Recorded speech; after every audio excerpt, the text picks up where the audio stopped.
such case is flat or inverted nipple.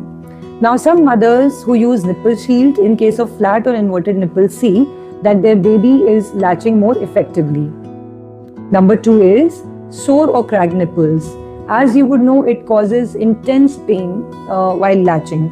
So using a nipple shield acts as a barrier and it reduces the nipple pain to a great extent.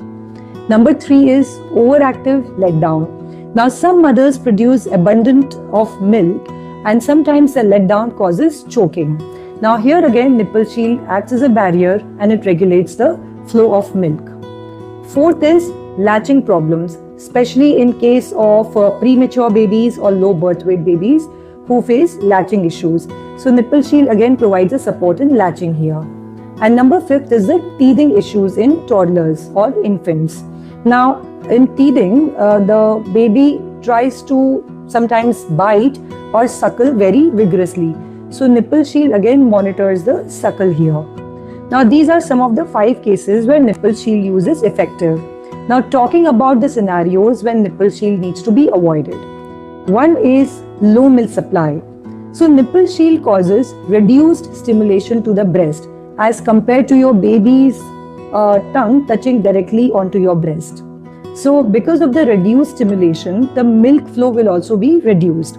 So mothers who already have low milk supply can further worsen their problem by regular use of nipple shield. Second is blocked ducts or mastitis. So this mostly happens when the milk is not draining out effectively. Now use of nipple shield further worsens the problem here because of the reduced drainage of milk from your breast. And number 3 is sore or cracked nipples. As I said, intermittent use is good, but if the sore or cracked nipple is caused mainly due to the latch problem, then the latch needs to be corrected first. So now that you have understood the usage of nipple shield, when it should be used and when it should be avoided, so let's look at some considerations. See, nipple shield should not be used in the long term because sometimes it creates dependency of the baby on the nipple, on the shield, and they refuse to take mother's nipple directly. Secondly, because of the low milk output, it sometimes causes slower weight gain in babies.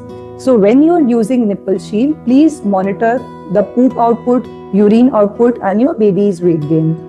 And thirdly, and most importantly, please use the nipple shield under the guidance of a lactation professional.